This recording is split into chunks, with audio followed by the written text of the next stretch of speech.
Okay, so we're on. So we're on. Hi, everybody.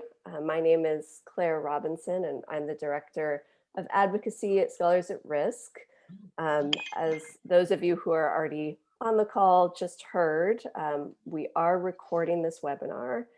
So we do have several classes who couldn't make this time slot and several who will be joining us whose classes will start at the end of March. So we wanted to make sure that we could share this with them. But also for those of you who are here today and would like to reference this webinar in the future, it will be posted on Scholars at Risk's YouTube channel. So now I'm delighted to welcome you to our third Student Advocacy Days webinar. Student Advocacy Days is Scholars at Risk's annual event, bringing students and faculty together from across our student advocacy seminar program, primarily to develop research, leadership, and advocacy skills, and where possible to also put those skills into action. Today, we're honored to have Matteo Vespa of the European Students' Union here to share some insights into governmental avenues for advocacy within the EU. So Matteo is an executive committee member of the European Students' Union, also a previous board member, and he also serves on the SAR Europe, European Advocacy Coordinating Committee, and is actively engaged in several, I believe, of the cases that SAR is working on, including Patrick George Zaki, Ahmed Samir Santawi, and several Belarusian student cases. So Matteo, thank you for being here, and I will hand this over to you. Thank you very much, Claire, and thank you all for having me. So I'll give a very brief introduction on what ESU is. ESU is, as it was said, the European Students' Union. We've been founded in like the first version of ESU in 1982, and as of now we have 45 member unions, so national member unions from 40 countries of the European higher education area, so broader than the EU. Currently, our membership goes from Portugal to Armenia, from Iceland to Cyprus, so quite broad. What I'm going to talk to you today is about how to try to do human rights and academic freedom advocacy in Europe. Now, the question is not as simple as it can be, for instance, in other regions, for instance, in the United States or in Canada, because like Europe as a polity is quite complex and has, let's say, different avenues that allow you to try one solution when one doesn't work. But at the same time, several different, some are more, let's say, impactful, and others, and also more difficult to reach, and others can be less impactful, but can, let's say, steer the conversation towards the goal of human rights and advocacy protection. So I think that you see my screen, and we can start then with the 4 arenas that I encountered. This is based on some, let's say, theoretical knowledge and some of my personal experience. I have experience in advocacy with the European Union and the European higher education area. Unfortunately, not yet with the OSCE, Organization for Security and Cooperation in Europe, and the Council of Europe. But I thought that it was interesting to mention in any case because of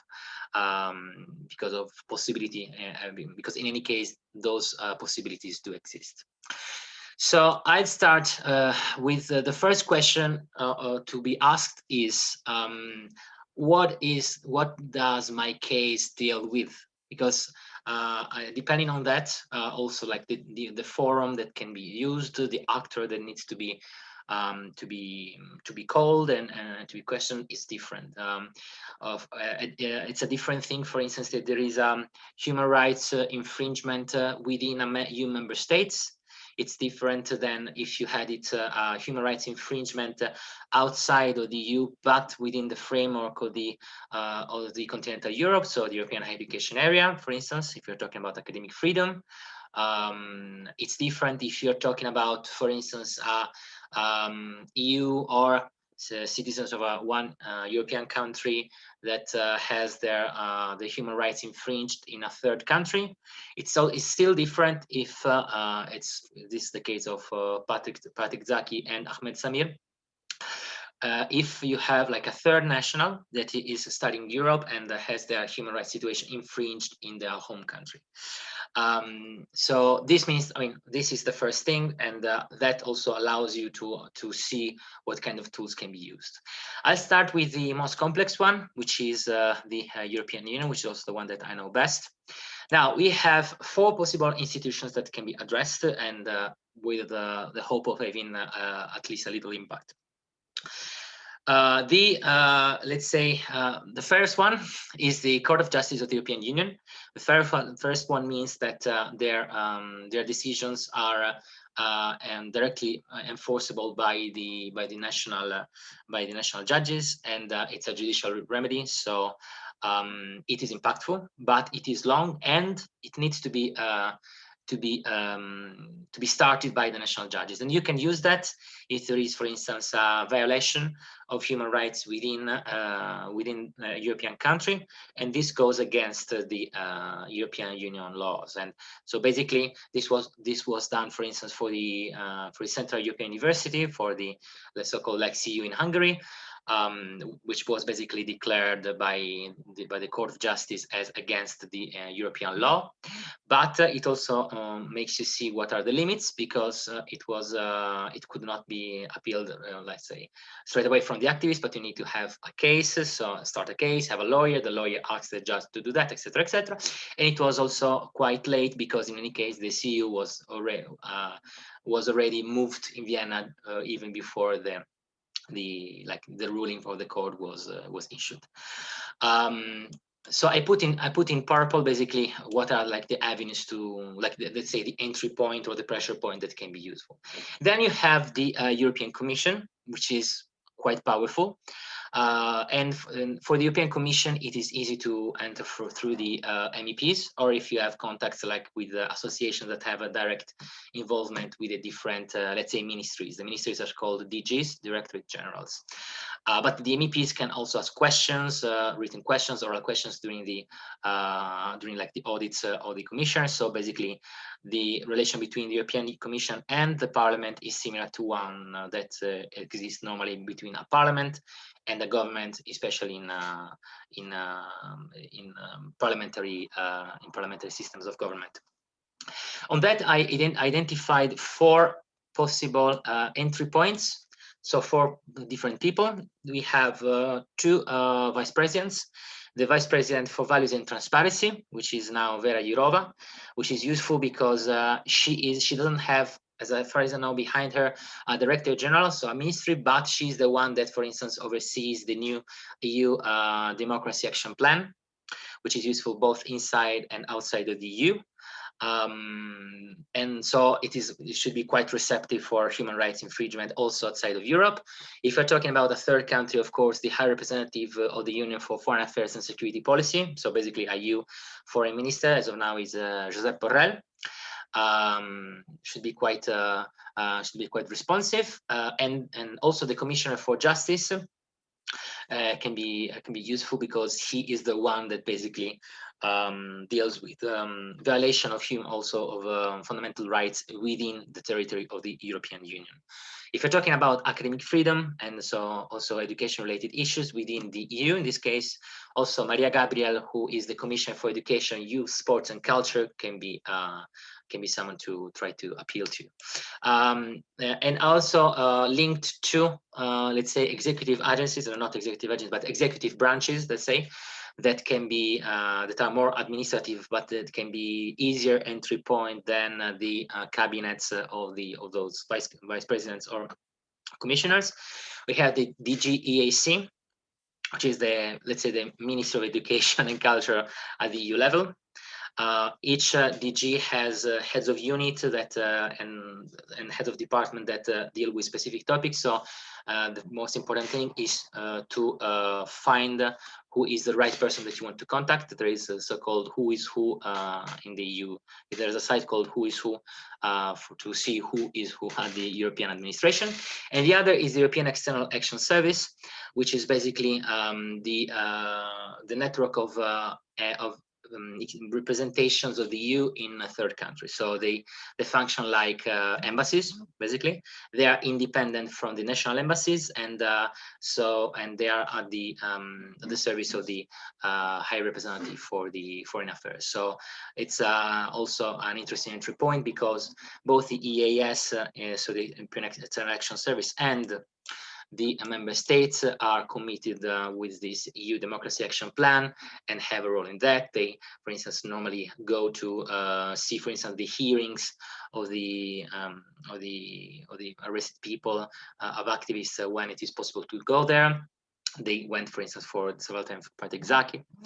So this is for the European Commission. The other is the Council of the EU and the member states. The Council of the EU basically function more or less as a Senate that represents the member states, and the members are the ministers of like the minister of each member states devoted to that particular subject. They are divided into committees, like parliamentary committees, called configurations, where you have the minister that deal with the specific site. So I have identified here 3 of them, which are quite, which mirror more or less the ones from the Commission. So you see the Education, Youth, Culture and Sport configuration with the Ministries of Education, if we talk, for instance, of reaching academic freedom. Justice and Home Affairs configuration, if we talk about human rights infringement within the EU, and the Foreign Affairs configuration with the network of national embassies for each of the, of course, of the member states, which are responsive not to the EU Council but to each of the member states, of course, for what concerns third countries. Of course, if you're talking about serious infringement, then the European Council, which is the heads of state and governments, will probably they be into the consideration, but normally it is easier to approach a minister rather than a prime minister or a president, of course. And then you have the European Parliament. The European Parliament has should be like the most sensitive to this issues. So the MEPs are quite easy probably to contact. And there are like 751 or 53 of them, so you can, I mean, there are several tries.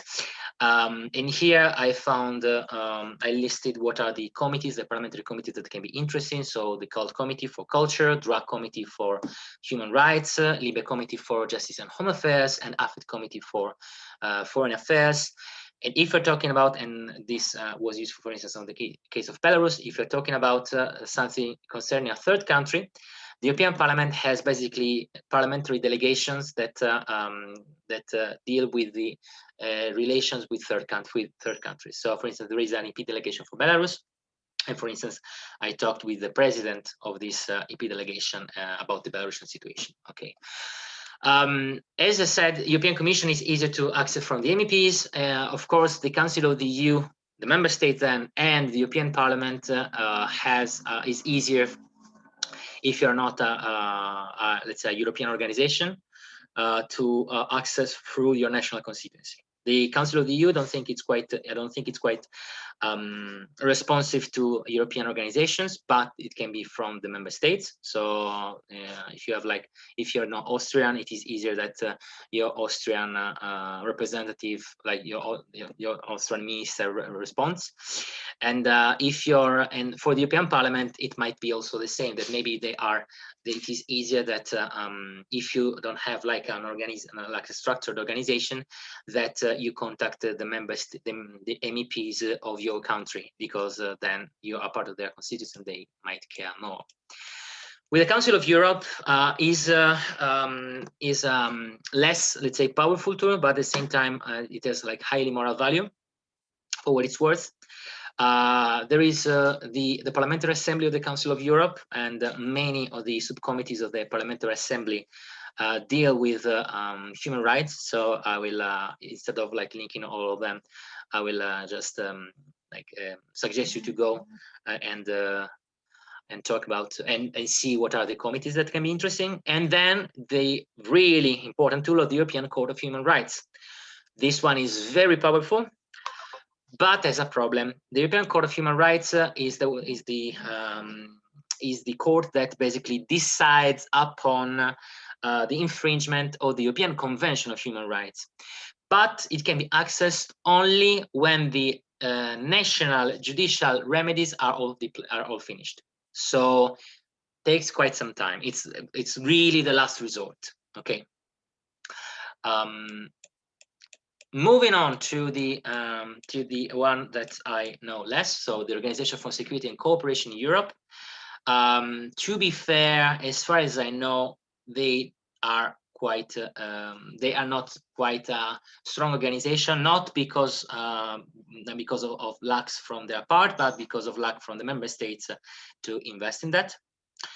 But if you're talking about breaches of human rights and academic freedom, the Office for Democratic Institutions and Human Rights is the one that can be interested. Also, they monitor also elections. I think that I'm not sure whether the Venice Commission is from the Council of Europe or OSCE, but for instance, the Venice Commission is the one that it's called so-called Venice Commission is the one that so basically make sure that the elections in Europe are according to the democratic standards. So a really important one, especially because authoritarian regimes still have elections and they use them to basically as a legitimacy tool. So it might be interesting to give it a try. And then the one that is quite peculiar, also our organization. So as ESU, we are it is the European Higher Education Area. I don't know if you heard about the Bologna process. It started in 1999. It's the harmonization process of the university systems in Europe. And from a pure technical matter, it's becoming more and more political in a good sense. For instance, it was approved in the last ministerial communique of Rome in 2020, so 4 months ago, about a declaration of about the fundamental rights of the European Higher Education Area, which were already more or less stated but never defined. So we have, as of now, a definition on academic freedom that is should be shared by all the members of the European Higher Education Area, by the way, Belarus included, and but also Azerbaijan, Turkey, Russia, etc. And now there is going to be a working group within the countries that is going to study how to monitor and implement, and so enforce, we can also say, this definition.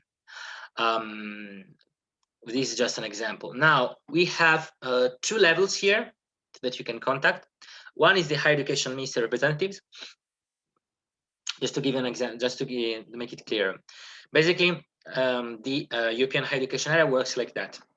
You have the so-called ministerial summits, ministerial meetings that happen once every 2 or 3 years, where they sign a so-called communique that says, well, we have achieved that, and we commit to that, and we want to do in the next cycle before, like, until the next ministerial communique, these things. In between 2 meetings, you have the so-called BFUG, which is the Bologna follow-up group, which is made of basically all the representatives of all the members of the European Higher Education Area, plus the consultative members, which are mostly stakeholders. Okay. Now, it goes through consensus normally, and the ones that vote are, of course, only the members. But the consultative members are quite powerful. We also are consultative members of that, and we've been co-chairing, for instance, the working group on social dimension on the previous mandate. So we basically co-drafted the principles, the guidelines for the social dimension, which was an official annex to the communique. It was the first time, but the consultative members through ESU were represented in the drafting committee of the whole communique. So it is quite and we are members of the working group. So it is quite a powerful tool. Who are responsive to, accountable to? Now, the higher education ministers, of course, to national higher education constituencies. So, for instance, it is easier, rather than like you appealing directly to the education, that the national union students, the rectors conference, for instance, appeal to the to their representative, and they normally cannot not answer to that.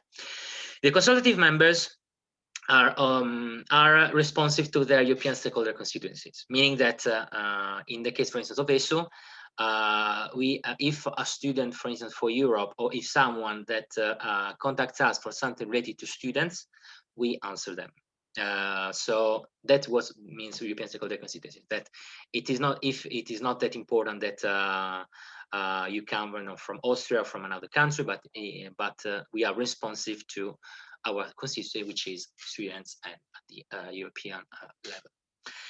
So this was my general presentation on the avenues. I would like also to add one thing. Europe works as a multi-level polity, which means that it is very important two things. The first three things. The first one is to understand what are, because there are more than one, the fora, and that needs to be contacted, and what kind of of goal we can ask from them. The second is about so study that, first of all, what institution to contact. Secondly, the coordination. This is like an extreme case of especially like student issues and education at the European level, but can be applied for any federal polity. That you need to not only know whom to contact at what level, but also have the right person to contact. So that is why the coordination between European, national, and local level is paramount. And third one is, in any case, not to lose sight of the whole, let's say, general vision. So yeah, I also sent to Clare like an image version of that, which is like probably not as good quality as I hope this one that you saw, but in any case, it summarizes basically what you just looked at. Thank you, Matteo. Yes, I do have a copy of this, but we can also direct people to this portion of the recorded video. So thank you. I found that enormously helpful. I suspect a lot of our seminars, a lot of our students in Europe will want to know, is there a first place that you always should go? I suspect that the answer is no, that's different depending on the case, because CEU is much different than, Zaki is much different than Jalali, the cases that we're working on together. If you were advising a group of students in Europe on what they should do first, what would you say? Contact us, Okay. really, because for instance, I received a case about one individual case that was in one university that was really local, and I just like replied, sending them the contact of the national union that could take care of that. So since it is that complex, the easiest thing is to contact us, and we're going to work with you and to take care of this situation. Also, because another important thing is also, for instance, the principle of coordinating always with the victims, or like the relatives of the victim, or the persons concerned, so that everything goes according to their will and to their wishes, and this is very important in order to avoid doing harm rather than good. So also, for instance, if you contact us and you are and you are like victim, or you are close to the person that has had their human rights or infringed, we are going to coordinate with you. We are doing, for instance, now this with the students at the CEU for Ahmed Samir, for instance. So yeah, I would say that. Excellent. Thank you for offering that. That's very kind. We have a question here in the Q&A about basically, can you speak to the governmental routes where students might be the most successful? Is there a place where students might have more impact than somewhere else within the European structure? So if we talk about governmental routes, so we are talking probably at the national level. It's to be fair, I think that the level of responsiveness of the national levels depends on the member state. So There are some countries where there is like where, for instance, responsiveness to the common citizens' demand or to the civil society are considered of higher value than others that might be more concerned, for instance, of the appeals by, I don't know, trade unions or established social actors. So the easiest thing, if for instance you want to stay at the national level, is to take what I said for the European Union and bring it to your to the national level. So normally the Parliament, for instance, is more the MPs are more responsive than the ministerial agent, the ministries, for instance, unless you, for instance, go to, and this is also what I suggest, to go to a specific organization that has already those contacts and make it easier. If you're talking about violation of academic freedom or human rights, of course, Amnesty International is an example. Scholars at Risk can be an example. If you're talking about a student situation, the national student unions are an example. You have the contacts of our members in our site, ESU. Online.org. So that's so I would say that also, yeah, depending also on the structure, maybe if you are federal state, if you're a federal model, maybe also starting from the local / regional level can be useful, because you can enter according to the competencies, of course, the federal Senate, I think, for instance, of the German Bundesrat, for instance, or yeah. Yeah. Well, that's very helpful. Thank you.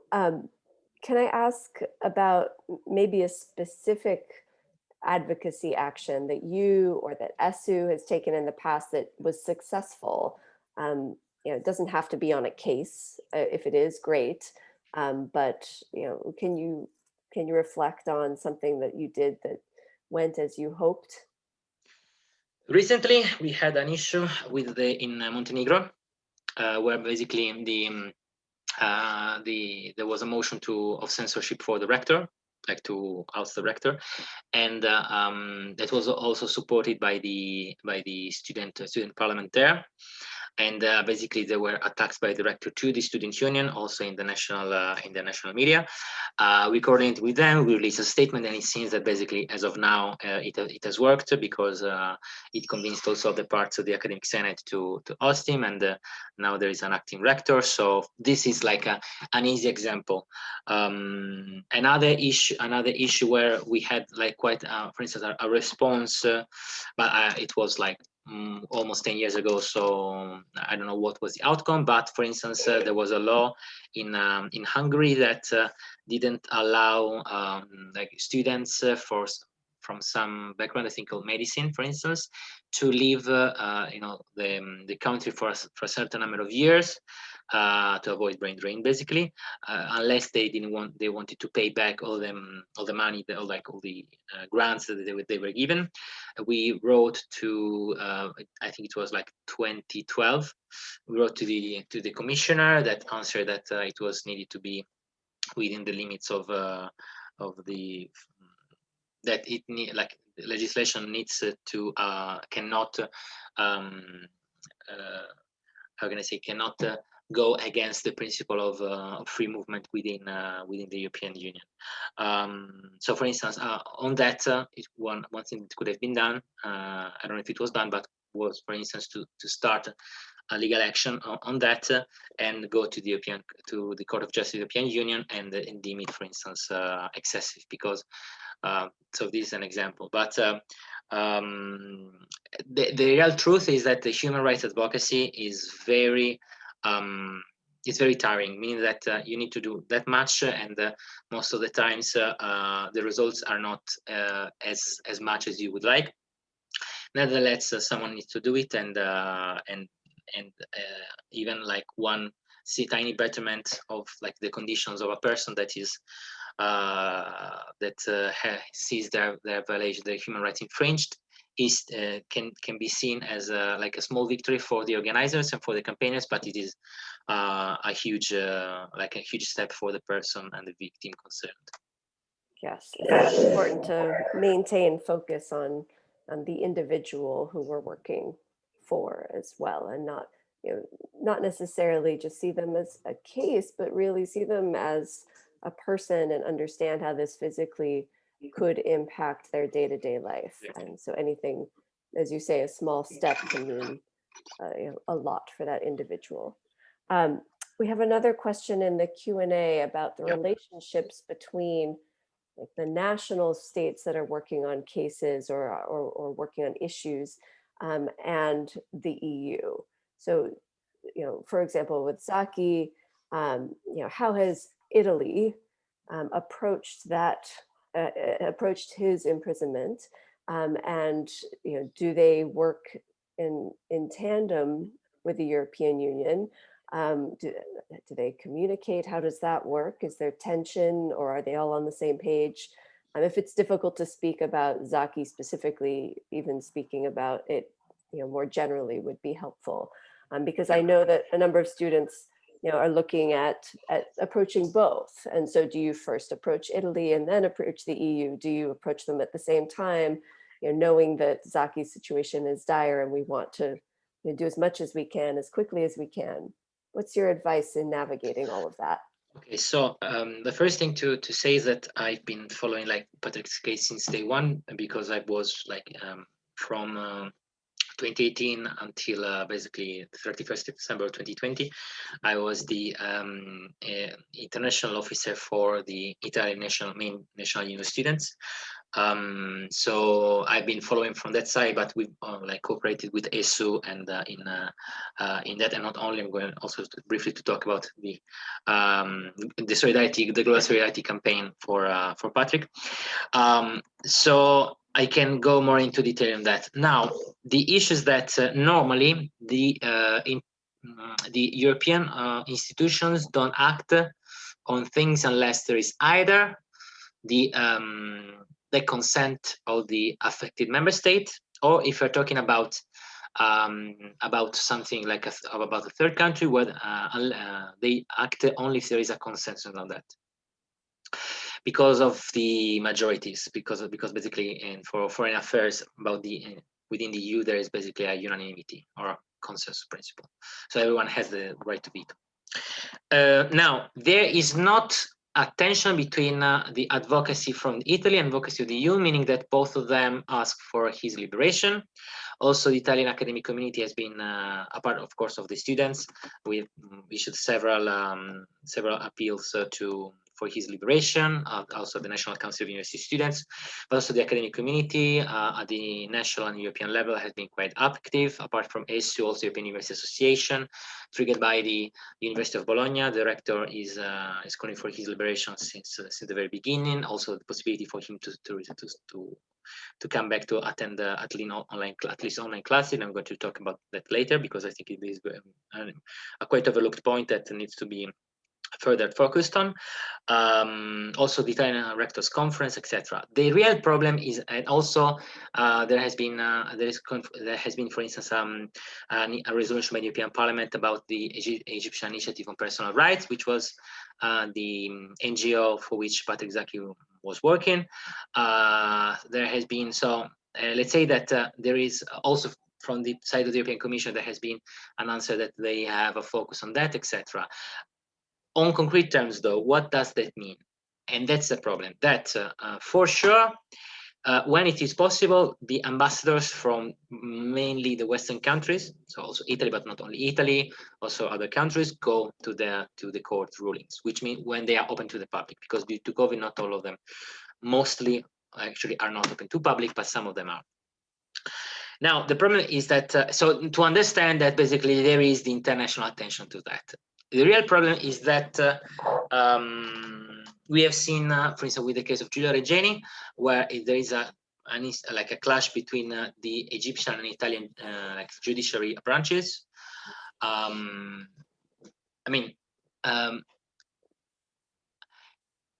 think that these kind of pressures are not so much effective if they remain confined within the Western education advocacy issues.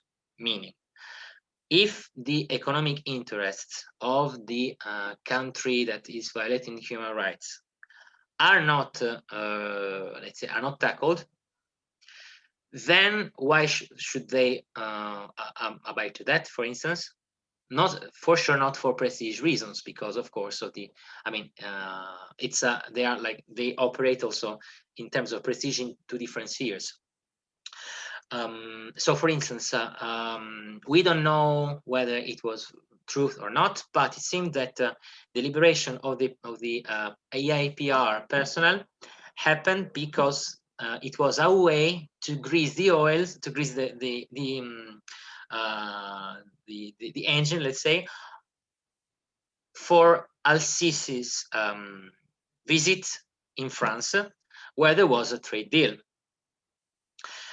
But it didn't happen, for instance, and we thought that, we hoped also that since there was an acceleration on Patrick's case, that it could have led to Patrick's liberation, but it didn't happen.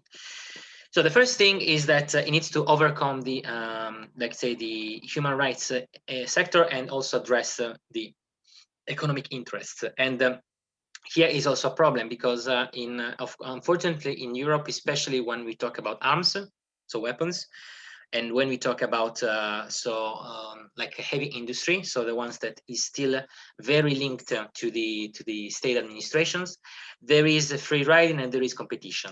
So for instance, there is not a severing of the ties, of the economic ties between Italy and Egypt, because they know that, for instance, maybe as it was shown by the visit in Paris, that maybe also France might take it, for instance. So there is this kind of free riding, where if you leave the place, then probably another is going to feel, either from Europe or from somewhere else. Another avenue that can be used is actually about the influence, let's say the prestige dimension of the country. In that case, what can hurt is when there is a question of legitimacy coming from the countries of the area.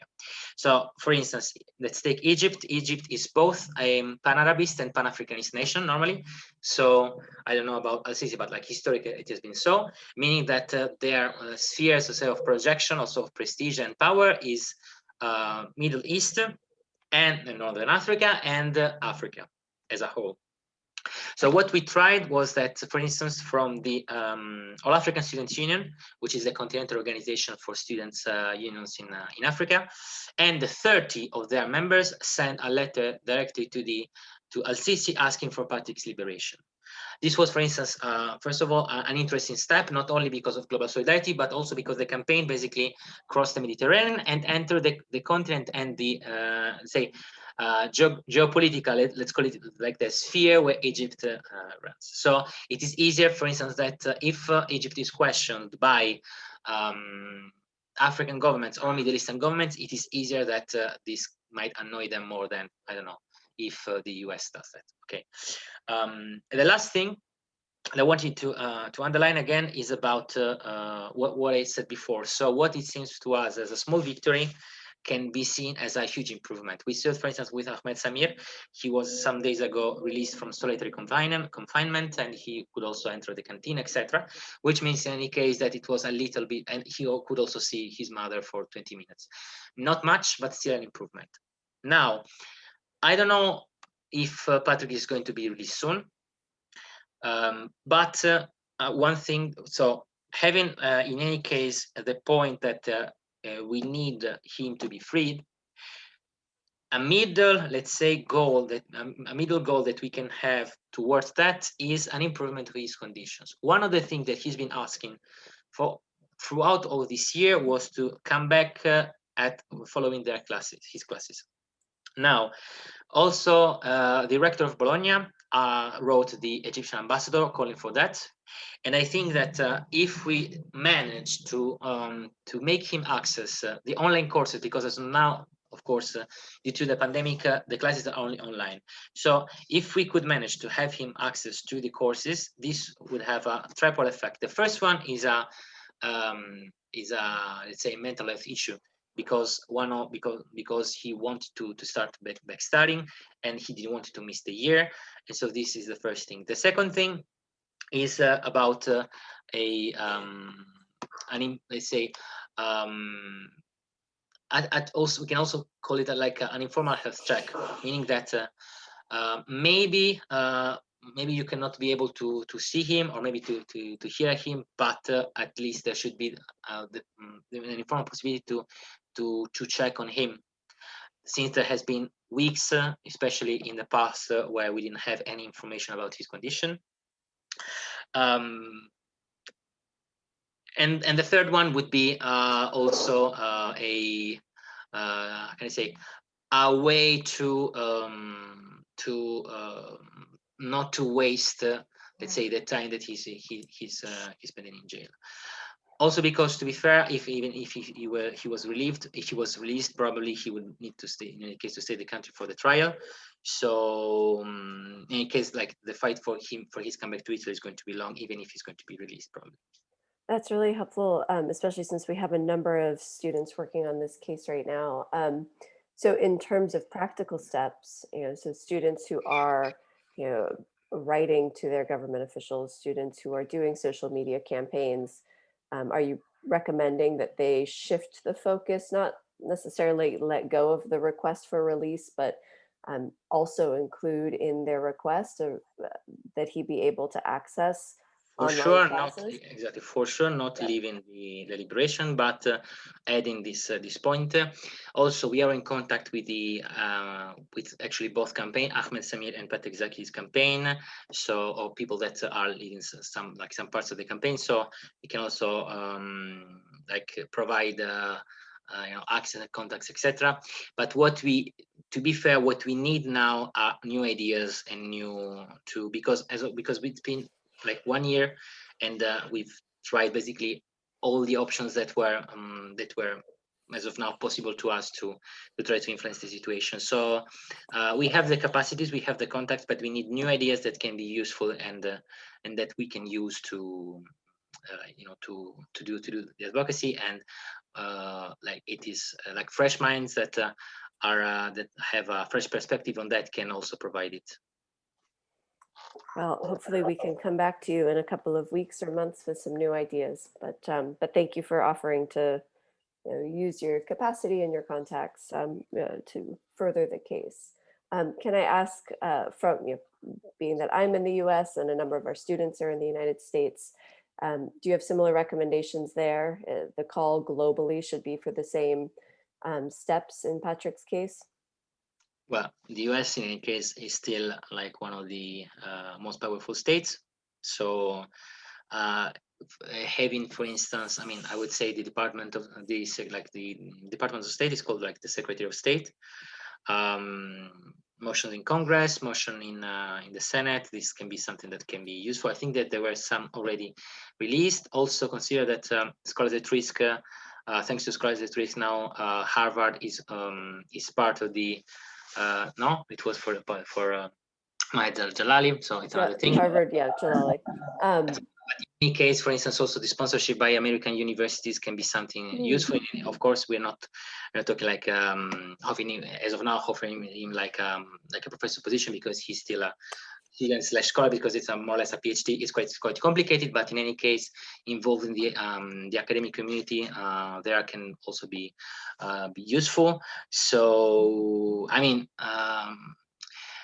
I don't know like what is as of now the state of relations between Egypt and the United States, but if there is any, let's say, any pressure tool that can be used within this framework, then this is something that can be asked for. All right, I see one more question in the Q&A, and then perhaps we'll wrap it up. So this question is, what do you say to students who question if they can make a difference on international human rights issues? What do you say to students who wonder if their voice can matter or have influence? Well, the first thing is that this is the same thing that I ask myself every day. So, and also, it's not only me. Many of the human rights practitioners have this feeling, and this is like something that needs to be acknowledged, because it cannot be denied. That human rights advocacy, again, is tiring and it's hard, but it needs to be done. And I think that I also like made once a presentation on how the impact that students had and students demonstration, also the concentration of university in cities had in fostering democratic changes and fostering revolutions, let's say. And it is quite high, and the individual action is paramount, because starting from the fact that the organization and cooperation is essential, and structures are essential for revolution, for a long-lasting change to happen and to last.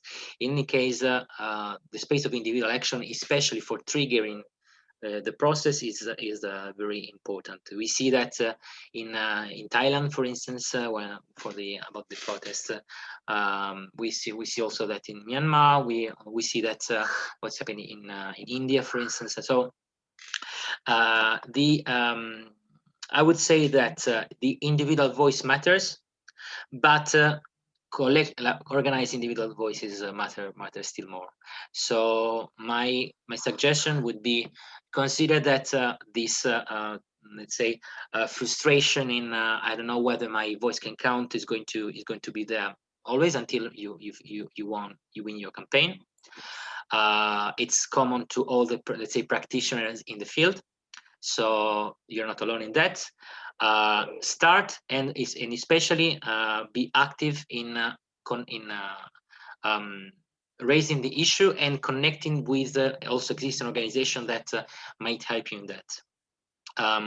A successful campaign is a campaign that even if it's led by, let's say, individuals, is one that is able to connect the different pieces of the puzzle, which is the institutional fora, the actors contacted, and the people that are mobilized. So I would say that.